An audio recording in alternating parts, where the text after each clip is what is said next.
It's the 77 WABC News Hour. Talking the news with Noah Layden. All the news you need to know with Joe Nolan, traffic, Justin Ellick, sports. And now, Talking the news with Noah on 77 WABC. Yes, that's me, 5 o'clock. Good morning. It is Tuesday, January 7th. Your forecast from the 77 WABC Weather Center.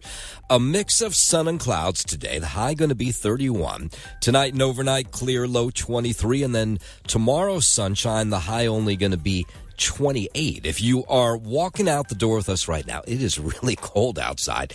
20 and clear in Huntington out on Long Island, 21 and clear in Nutley over in New Jersey, and it's 21 and a few clouds outside our Midtown studios. A lot to get to as we work our way up. 6 o'clock hour, sit-in friends in the morning. You definitely notice when you walk outside, you're like, okay, yeah, this is winter, and it's supposed to be cold, so none of that should be shocking, but just warning you, it is pretty brutal out this morning.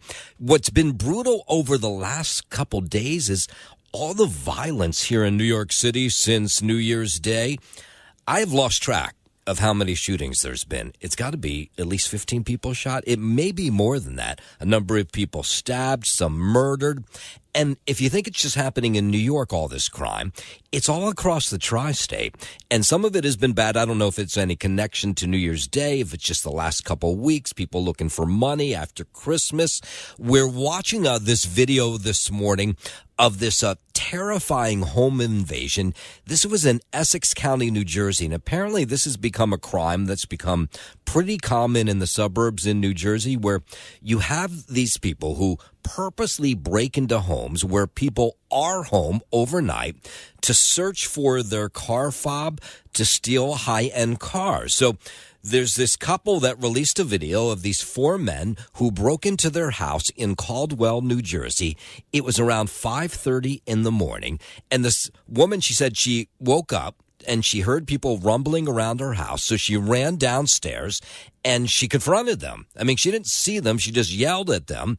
And apparently these people who are committing these crimes, they're not interested in coming face to face with anybody.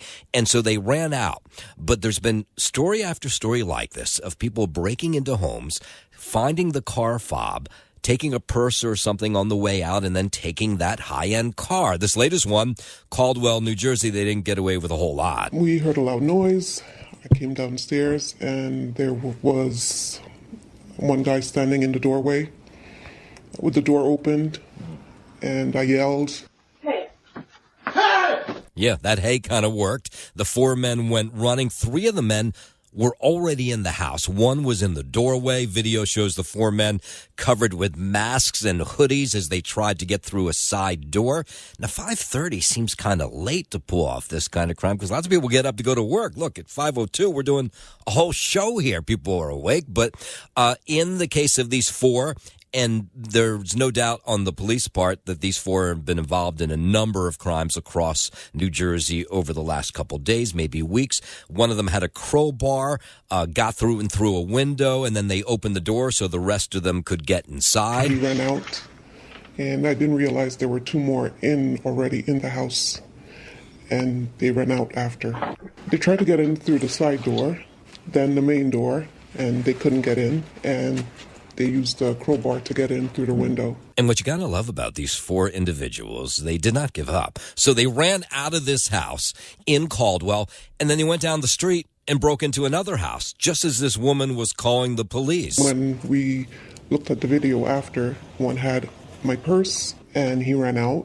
And I didn't know what the other two had, but I noticed this morning that my work backpack was also gone. Yeah, so those four individuals still on the loose. And then we have this crime after crime right here in the city, including this carjacker who has been involved in like 5 different crimes just in the last couple days in Sheepshead Bay out in Brooklyn. He hit a woman over the head with a firearm, stole her purse, approached a 26-year-old man sitting in a black Mercedes, showed his firearm, ordered her out of the car, and then drove away with the car. Approached a 40-year-old woman in a Hyundai Sonata with the firearm, tried to get away with that vehicle. This guy is still on the loose. And then a man accused of setting a woman on fire on a subway right before Christmas, then watching her burn to death, is expected to be back in court today. Sebastian Zepeda is slated to be arraigned Tuesday in Brooklyn criminal court. Prosecutors say the undocumented Guatemalan set fire to Debrina Kawam, believed to be homeless from Tom's River, then fanned the flames on the 57-year-old. Zepeda faces murder and arson counts. The murder continued a string of high-profile, seemingly random crimes in the subways, even though data shows overall subway crime dropped last year. Andrew Whitman, NBC News Radio, New York. Yeah, let's talk about that data. The mayor, the police commissioner, holding a press conference yesterday saying it's not the fight against crime that they're losing. They say it's the perception, the battle of how people feel. And they say they have a new strategy to make us feel better because they say most crimes are down, including crimes down below on the subway. But when you talk to people, of course, who take the subway every day, they say, come on, you got to be kidding me. Hell no. I got to worry about getting pushed by someone if I don't know them and a random homeless person. Okay. I don't feel safe. I've never felt less safe to be here. It's just been a pure mess. So the mayor, the police commissioner yesterday saying that subway crime is down 5% from a year ago, but they did acknowledge that people don't feel safe, and they're trying to do more to make people feel safe. Police Commissioner Jessica Tisch, Mayor Adams taking part in this press conference. Nothing is more horrific than watching a person burn to death on our subway system. We know how individuals feel when they're shoved to the tracks for no reason at all. The average New Yorker would believe that they're living in a city that is out of control. That is not the reality. We need to make sure New Yorkers are feeling safe. Yeah, that may not be the reality, but talk to anybody who takes a subway, and the worst thing they fear is not even so much being held up for a pair of headphones or a cell phone or their wallet. It's just the people that are mentally ill that are on the trains that they're most afraid of. Police Commissioner Jessica Tisch ordering yesterday 200 more officers to do special subway train car patrols to make us feel all a little safer. Effective this week, I've directed that we move more than 200 officers onto the trains to do specialty train patrols. And I have further directed that we deploy more officers onto subway platforms in the 50 highest crime stations in the city. And Governor Hochul claims that the state, New York, is going to work with the city to get the people who are mentally ill, who are riding the trains and lying in platforms, out of those train stations. I think it's going to be really important for us to get those changes, to give doctors the ability to allow someone to stay longer without cycling them back in the street. Yeah, okay, we've heard all that before, but maybe this time it'll be a little different. WABC News Time 5:09, of course, yesterday, first day of congestion pricing. Did you have an experience like I did if you were driving through Midtown? I got home faster yesterday than I've gotten home in months. I mean, the commute home was unbelievable, and I drove. And I don't know if it's worth $9, but I did have that question in my head as I was driving home, is where are all the drivers? Are they really abandoning their cars because of congestion pricing? Or is just yesterday an oddity because there was snow on the ground, people left their cars at home? We won't have the answers to those questions probably for a month or so as they break the numbers down. But other drivers like me noticed it was kind of quiet yesterday. I don't mind paying the $9 if this is the trend going forward. Nobody wants to spend money. Yeah, so yesterday, Governor Hochul held a press conference. She vowed to closely study congestion pricing data to make changes to the program if needed. But she had the same question some of us did, was where were all the drivers yesterday? Traffic, it's down. It's down today. Congestion pricing or snow? I don't know. Yeah, so there were some people who were riding the rails, the commuter rails. We heard Metro North was pretty snug yesterday. But again, we don't know if that was because it was really the first day back after the long holiday, or it was people are leaving their cars at home. But some people said, yeah, I did leave my car at home, and I am going to take the Metro North or LIRR. I'm on my way to the subway right now. It's pretty much going to stay the exact same way. I don't plan on driving into the city anytime soon, and this definitely disincentivizes it. Yeah, so others say they have no choice, of course, because they work odd off hours where they don't feel safe taking the subway overnight, so they're going to pay the fee, whether it's the lower fee in the overnight or the $9 during the day. Rent's high, groceries are high, inflation, everything's high. Yeah. Now it's an additional thing that we have to pay. Yeah, of course, if you don't know, congestion pricing designed to raise money for the MTA's capital plan.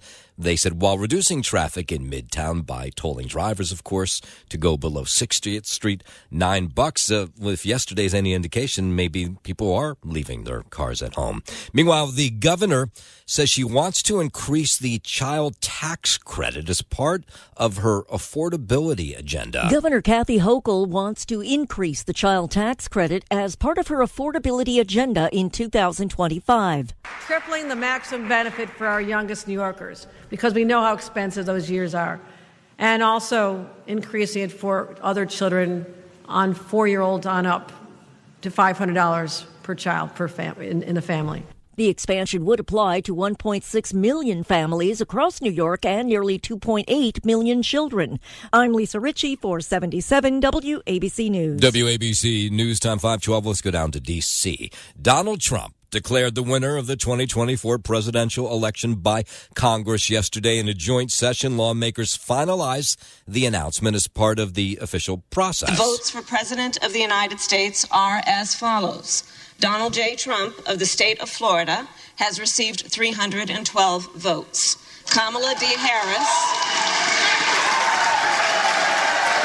Yeah, that was VP Harris, of course, the loser back in November, opening the sealed envelopes containing the electoral vote certificates in her role as president of the Senate. I'm sure that probably wasn't a lot of fun. The Electoral Count Reform Act that was passed by Congress in 2022 after the January 6th riots clarifies that the vice president only has this small role with no real power to set aside these electoral votes. The Senate and House of Representatives are meeting in joint session to verify the certificates and count the votes for President and Vice President of the United States. Yeah, so this is all procedural. The official electoral votes from California, they were read aloud. Kamala D. Harris of the state of California received 54 votes for President, and Tim Walz of the state of Minnesota received 54 votes for Vice President. So you get the idea. Here was the Arizona count. The certificate of the electoral vote of the state of Arizona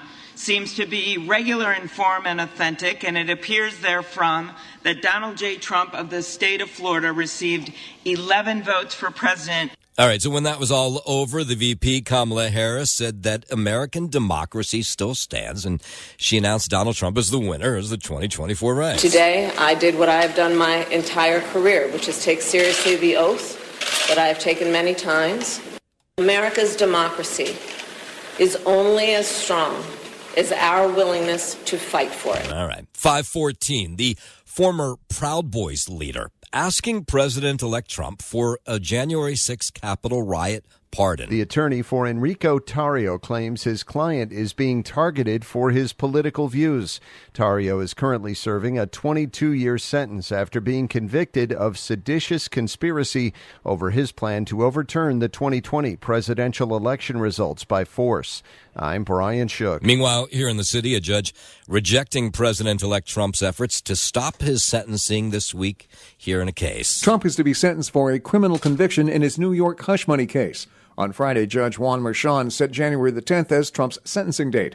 Trump's lawyers appealed the decisions to dismiss his attempts to have his conviction tossed out.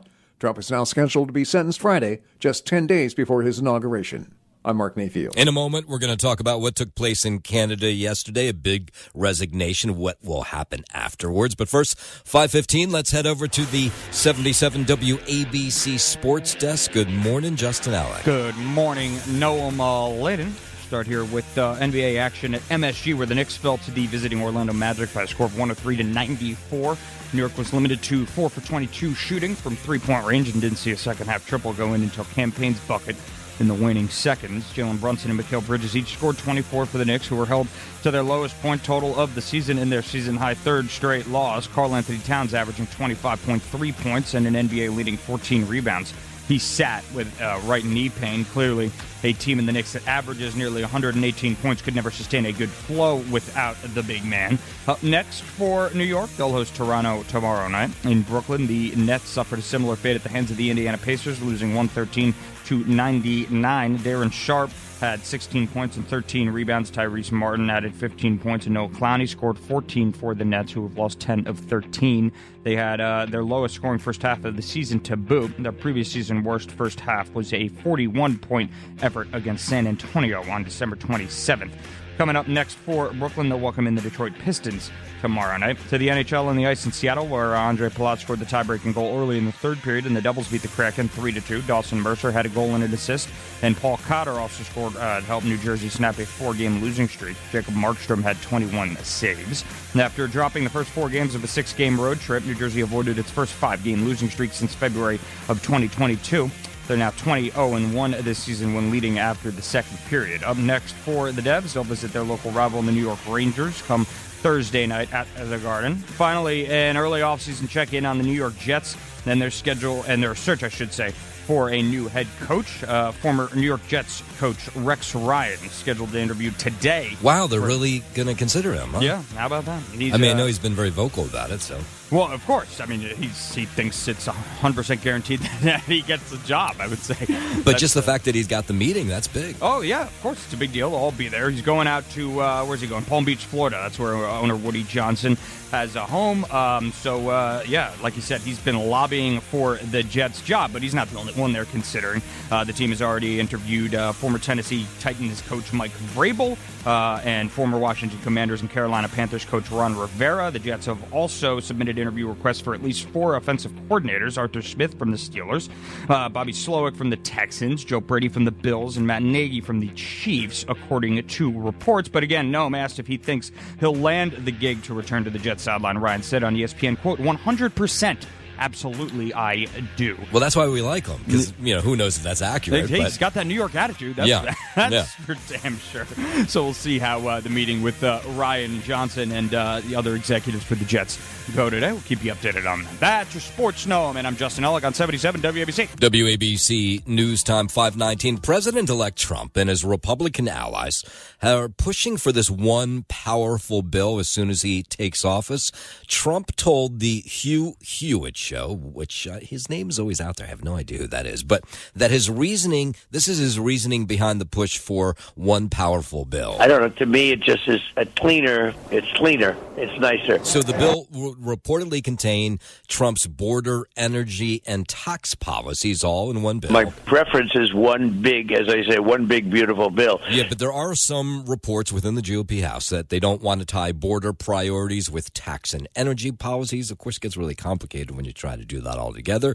Trump has said numerous times that his win means he has a mandate, and the time is now to push forward his agenda. He'll, of course, be inaugurated on Monday, January 20th. 5:20, let's go up north to Canada. Canadian Prime Minister Justin Trudeau resigning yesterday as leader of his Liberal Party. He'll remain as Prime Minister, though, until a new leader is chosen. He made the announcement yesterday, calling it best for his nation. This country deserves a real choice in the next election, and it has become clear to me that if I'm having to fight internal battles, I cannot be the best option in that election. You would think there's voter fatigue when you realize how long he's been in office. He's been prime minister since 2015. That's a long time. His decision comes as he faced failing and poll numbers ahead of a general election that many analysts say he didn't really have a chance of winning. I intend to resign as party leader, as prime minister, after the party selects its next leader through a robust, nationwide, competitive process. And on his way out, of course, he says that he loves his country of Canada. Every bone in my body has always told me to fight because I care deeply about Canadians. I care deeply about this country, and I will always be motivated by what is in the best interest of Canadians. Trudeau's Liberal Party anticipated to lose to the opposing Conservative Party in the general election that's set to be held come October. A powerful magnitude 7.1 earthquake struck a remote region of Tibet. The quake struck at around 9:05 a.m. local time with a depth of 10 kilometers at its center, according to the China Earthquake Network Center. Tremors were felt some 200 kilometers away in Nepal's capital Kathmandu, where residents ran from their homes, with areas in the mountains near Mount Everest also rattled by aftershocks. People in the northern Indian state of Bihar also felt the quake, but officials there said so far there have been no reports of damage. Laura Westbrook, Hong Kong. 5:22. Let's bring it back home, down to New Orleans. A newly published intelligence bulletin is warning about copycat vehicle ramming attacks similar to the New Year's Day attack in New Orleans. Congressman Tony Gonzalez says the head of the nation's intelligence agencies needs to stop playing politics, focus on rooting out extremism. I want these federal law enforcement agencies to get back to doing 100% law enforcement work, kind of like good old detective work. Texas Republican says he's confident that under the Trump administration, there'll be less focus on what he calls woke ideologies, which he feels can be a huge distraction. Going out every day, keeping Americans safe, staying out of the politics, staying out of some of the other nonsense. Evil preys upon the weak-minded and the vulnerable. The incoming immigration czar agrees. Tom Homan says that insider threat analysis has been put on the back seat by the Biden administration. 5:23, the Russian woman who allegedly snuck onto a flight from New York to Paris will have to wait. A court date scheduled for yesterday was adjourned. What was a bail violation hearing for Svetlana Dali in Brooklyn has been delayed. She's accused of sneaking onto a flight from JFK Airport to Paris. Dali, a Russian national, allegedly cut off her ankle monitor and was trying to once again flee the country, boarding a bus to cross into Canada last month.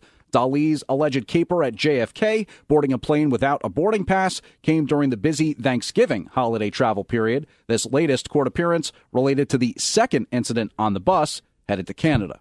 James Flippin for 77 WABC News. From New York down to D.C., where President Biden taking executive action yesterday to ban new offshore oil drilling along much of the U.S. coastline. The ban covers the East Coast, the West Coast, parts of the Gulf of Mexico, and even parts of the Bering Sea off Alaska, 625 million acres in total, as Joe Biden tries to shore up his climate change legacy in the dying days of his presidency. But incoming President Donald Trump wants to increase production of oil and gas. But it could be difficult as this new ban has no end date, and the executive order in itself cannot be overturned by the incoming or any future president. I'm Nick Harper in Washington. WABC News Time 5:25. CNN's founder, Ted Turner, under treatment for pneumonia. TMZ reports Turner is recovering at a rehabilitation center in Florida after being hospitalized for his illness. The 86-year-old's representative says the case was mild and he expects to fully recover. This comes more than 6 years after the media mogul revealed to CBS that he was diagnosed with Lewy body dementia, a progressive brain disease, and the second most common type of dementia after Alzheimer's. I'm Brian Shook. A bizarre case involving a New Year's Eve arrest and a man who claims that aliens abducted him. 34-year-old Jean-René Mathias is on house arrest and was ordered by a judge to undergo a mental health evaluation. The Palm Beach County Sheriff's Office says the man was using a knife to carve his initials and symbols into the exterior of a car parked in front of a home near West Palm Beach, and when confronted by the homeowner, turned the knife on them. The victim was able to run inside his home unharmed, and when deputies arrived, Mathias was completely nude. According to the arrest report, he told deputies he wanted to die because he was abducted by aliens.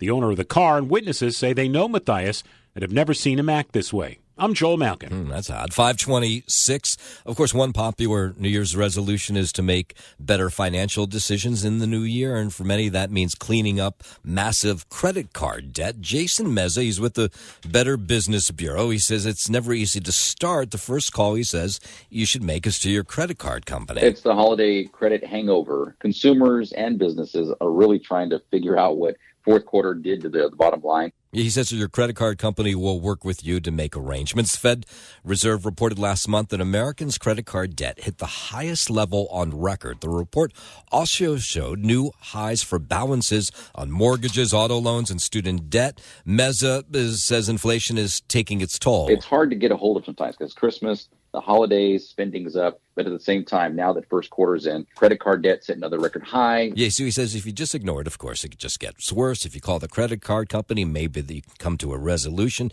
But he says you got to be cautious. The company may promise a guaranteed low interest rate, but then they get you on the hook. They get you for fees, and then they vanish. Yeah, and then they bounce up that credit card rate big time. They get you in on the lower one, and then you make a couple payments, and it skyrockets. You always got to be careful of that as well. Talk Radio 77 WABC. It's the 77 WABC News Hour. Talking the news with Noam Laden. All the news you need to know with Joe Nolan, traffic, Justin Ellick, sports. And now, Talking the news with Noam on 77 WABC. Yes, that's me, 5:35. Good morning. It is Tuesday, January 7th. Your forecast from the 77 WABC Weather Center. A mix of sun and clouds today. The high going to be 31. Tonight and overnight clear, low 23. And then Wednesday, sunshine, cold, high 28. Now, it's really cold if you're walking out the door right now. It is 20 and clear in Huntington out on Long Island, 21 and clear in Nutley over in New Jersey, and it is 22 with scattered clouds outside our Midtown studios. With the gusty winds, it feels more like it's in the single digits, so definitely bundle up if you're walking out the door right now. Cases of norovirus surging here in the New York tri-state area. In fact, in New York City alone, there were nearly 1,300 cases in December, and those are just, of course, the reported cases. That's almost triple the number during the same time in 2023. Doctors say there is no antiviral treatment for norovirus infection, which is really highly contagious. It can stay on counters for a week, and sanitizers apparently are not strong enough to kill it. Just a few viral particles can transmit the infection, which is just lovely. The symptoms are nonspecific. However, they can be quite severe. People may feel quite unwell. Yes, so symptoms of the norovirus can come on quickly after exposure. They include fun stuff like vomiting, diarrhea, nausea, stomach pain, body aches. And boy, a good chance you probably know somebody who has this. And if you do, you really want to steer clear from them because it's so catchable. We think bed sheets, pillowcases, clothing, all of that stuff should be washed immediately if somebody's in contact with the virus, especially if you're sharing the pillowcases in bed with somebody else infected. Yeah, so doctors say the most effective way to avoid the virus is the obvious. Wash your hands with soap and water for at least 20 seconds, especially before preparing food, before eating, after touching shared surfaces like bathrooms. They also recommend avoiding contaminated foods like undercooked seafood.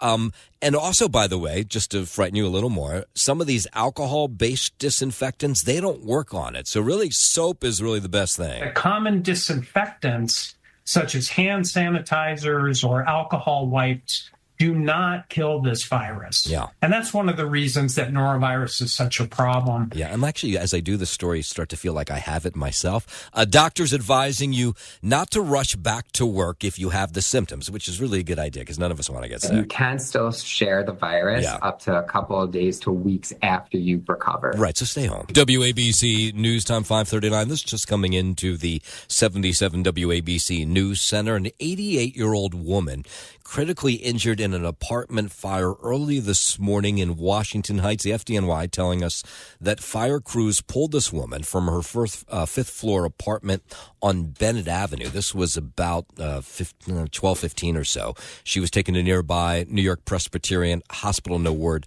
what started that fire in her apartment. Out to Long Island at 5:40, Suffolk County cops arresting a 65-year-old man in the mysterious case of a 14-year-old girl whose dad says she was sex trafficked after she disappeared from her home nearly a month ago. We did the story yesterday. This was Emma Ray Gervasi, who went missing back on December 6th. She walked out of her house. That was the last time they saw her, barefoot. A car picked her up, and she drove her away. And her father spent the next 3 weeks searching everywhere for her and then got a tip that she was aboard a boat in Islip, and he actually went there and found her. Now they're saying that her father is saying this, the police aren't confirming it, that she was sex trafficked. The word on the streets, from what I heard, is that he's in jail right now looking at some felony charges. It is an active investigation. So he's talking about that 65-year-old who he identified, but we won't because police have not. This individual, the 65-year-old, ordered held without bail pending a return court appearance that'll happen later this week. More from Gervasi, the father of this 14-year-old who was allegedly held against her will. Him and his the group of people that are involved with him all need to go away. There's no doubt about it. Yes, so in a post over the weekend, the father of Emma Ray says she was a victim of sex trafficking. He said she was forced to do things that a 14-year-old should never have to do. Parents should be concerned everywhere, not just the Islip area. There's trafficking everywhere, all over the island. It's across the country. It's a big problem. Yeah, it sure is. 542, congestion pricing just started for Manhattan this week, but opponents to the new tolling program not giving up to try and halt it. Staten Island Congresswoman Nicole Maliotakis, one of the lawmakers leading the charge, she says she's going to work with President-elect Donald Trump to try and get rid of congestion pricing once Trump is sworn in as president. The impact of pollution on minorities, now we're going to see that traffic shift to exactly those communities, and that is why I think there is the ability for President Trump to step in here and halt the program and direct a study. Now, there are people who say there's no way he can halt this program. Maliotakis believes there is an option for the next administration to halt congestion pricing while arguing that traffic and air pollution will shift to the outer boroughs and places like New Jersey. I do believe there is an angle for an option there for the new administration to halt it and direct a study. And Maliotakis says she's already had a conversation about congestion pricing with President-elect Trump. He understands how damaging congestion pricing is for New York City's economy and how much it will hurt middle-class taxpayers at a time when they are struggling with high costs. Meanwhile, Queens City Councilwoman getting a lot of heat. She's been, Vicky Palladino has been a constant critic of congestion pricing. And she was calling attention to something that could permanently damage the cameras used to track drivers entering the toll zone here in Manhattan. She says you can buy laser pointers on places like eBay or on Amazon. And apparently if you point these high-powered lasers at the transponders that are supposed to collect your information on the license plates, it can disable them.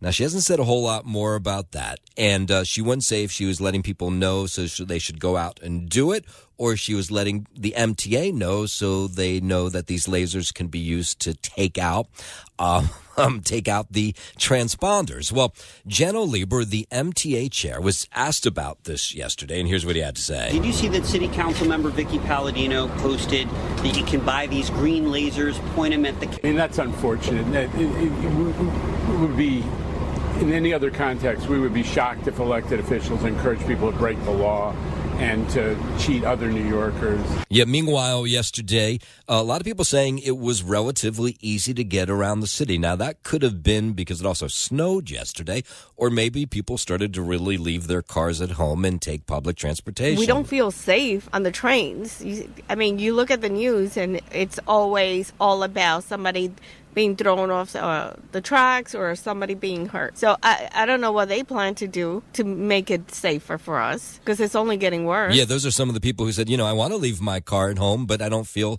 safe taking the subways. Very sneaky. Like, now that with the congestion pricing, people will be forced to, take their bikes or take public transportation. It's like they're forcing people instead of giving people a choice. All right, so while the commute might have been easier yesterday, we don't know what it'll be today. We'll have probably be a month or two out till we know what this is really going to do to the city. Drivers, of course, complaining. It should have been done years ago because cars take too much road. I don't understand why they reversed it. I thought that was unfair. I think they're going to feel it as soon as they get the Easy Pass bill.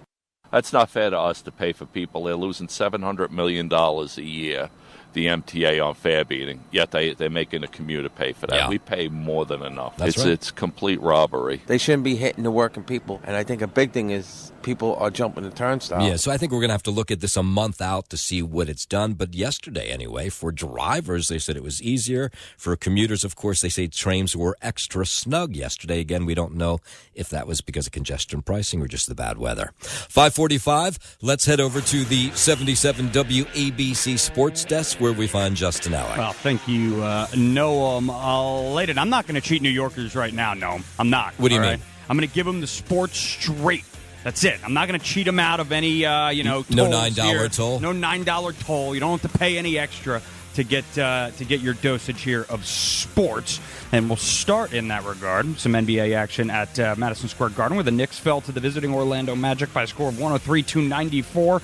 New York was limited to 4 for 22 shooting from three-point range and didn't see a second-half triple go in until Campaign's bucket in the waning seconds. Jalen Brunson and Mikal Bridges each scored 24 points for the Knicks, who were held to their lowest point total of the season in their season-high third straight loss. Karl Anthony Towns averaging 25.3 points and an NBA-leading 14 rebounds. He sat with right knee pain, and clearly the Knicks, they could never sustain a good flow without the big men. Up next for the Knicks, they'll host Toronto tomorrow night. Out in Brooklyn, the Nets suffered a similar fate at the hands of the Indiana Pacers, losing 113-99. Daron Sharp had 16 points and 13 boards. Tyrese Martin had 15 points, and Noah Clowney scored 14 for the Nets, who have lost 10 of 13. They had their lowest scoring first half of the season to boot. Their previous season worst first half was a 41-point effort against San Antonio on December 27th.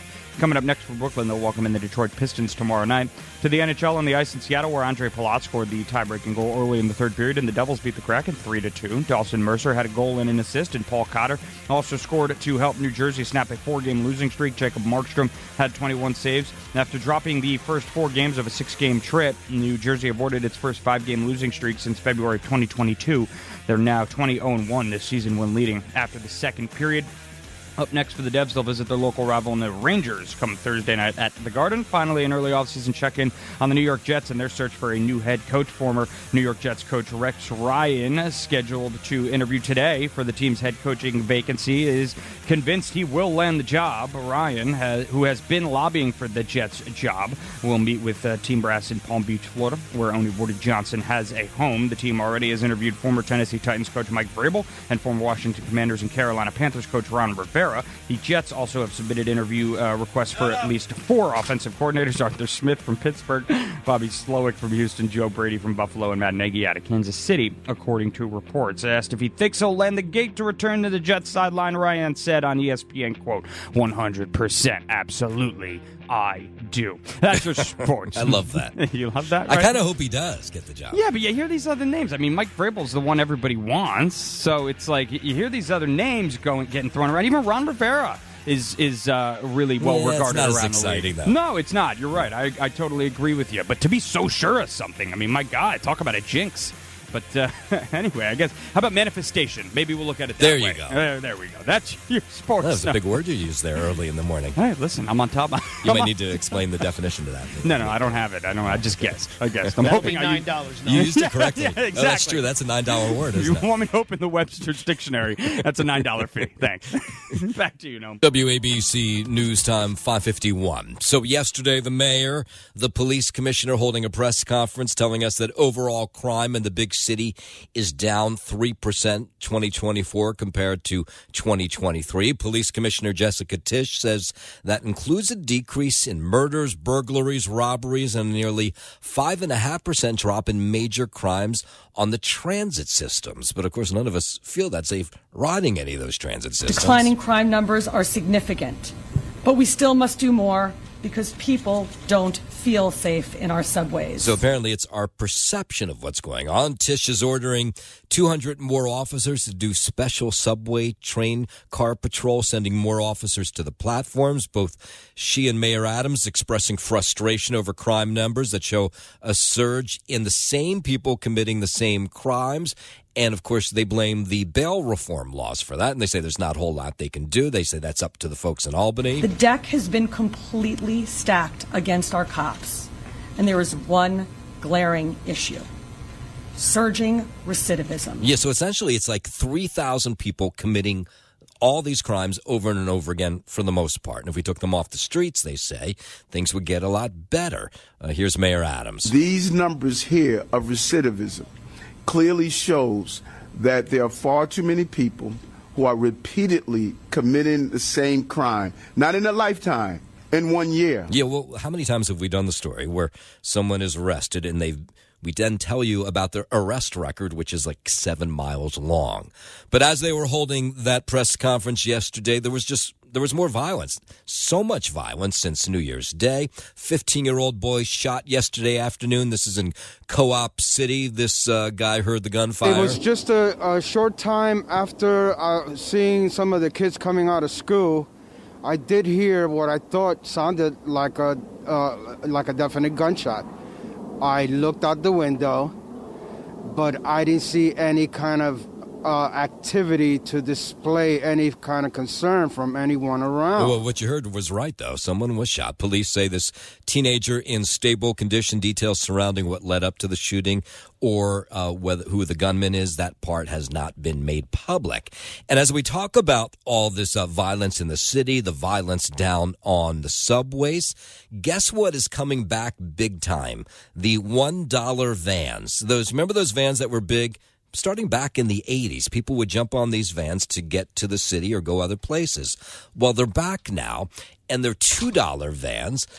Most of them, I think, for the most part, are illegal, but these are riders who are not only trying to save a little money on the subway, but also feel safer getting into one of these gypsy vans as opposed to getting on a subway or a bus. The dollar vans is not $1 anymore, it's $2. Yeah. Gets you to your point way faster because on a bus, like, it's scheduled to stop at certain places, like local stops. Yes, so now riders say they're riding it for a different reason. Back in the 80s, it was about saving cash. Now it's about getting a safe ride into the city. So the $1 van, now a $2 van. I feel more safe when I'm driving with them rather than on the MTA. When I have no change for the bus, I take the $1 van. Yes, so the TLC, they're not very unhappy about these vans, these $2 vans. They say they're responsible for tons of violations and accidents. Riders who hop on these $2 vans say they know that these drivers have no insurance, and they know the ride probably isn't 100% safe, but they feel safer on those vans than they do getting on a subway. They don't have insurance.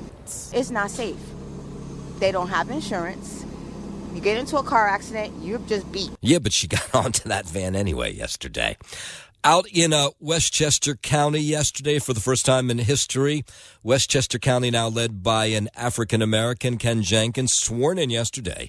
Westchester's 10th county executive, replacing George Latimer, who left his post for a seat in Congress in a move that makes Jenkins the first African-American to lead any suburban New York City county. I pledge to continue to lead with integrity, transparency, and a deep commitment to the values that make Westchester so unique. All right, so the law requires a special election to fill the rest of Latimer's term. It'll be held February 11th, and Jenkins is the prohibitive favorite. People who know him say he's well qualified for the gig. He has done the work. He's done the work. So, yes, there's significance in him being the first African-American, but his impact in this county has been significant as well. He is a Bronx-born son of a New York City police officer and will now run this government with 4,200 employees, a $2.5 billion budget, and he says his sole job is to make sure the people of Westchester County are safe and get everything that's coming to them from the state. The state budget's getting ready to be introduced, and that's going to give us some impact. We're not quite sure what that means at this particular point in time. All right, so there's that special election that'll take place February 11th. And Alan Wiley is a blind freshman broadcasting Rowan University basketball games. So you say, well, how can he broadcast basketball games if he's blind? He does the color on the game, and he relies on a student next to him to tell him what's going on, and then he tells the audience why it's happening in his commentary, and he's pretty good. Being able to do something like this and not only have opportunities, but to be able to capitalize on these opportunities is just wonderful for me. It proves that, I may be blind, but I can still do a whole lot of other things. Yeah, so I was watching this where the student sits next to him, tells him what's going on, and then he does this commentary. And, well, here's a couple seconds of it anyway. He was trying to get the steal, obviously hoped it would have stayed in bounds, but it didn't. But it gives his guys a chance to reset. Yeah, he was pretty good, I thought.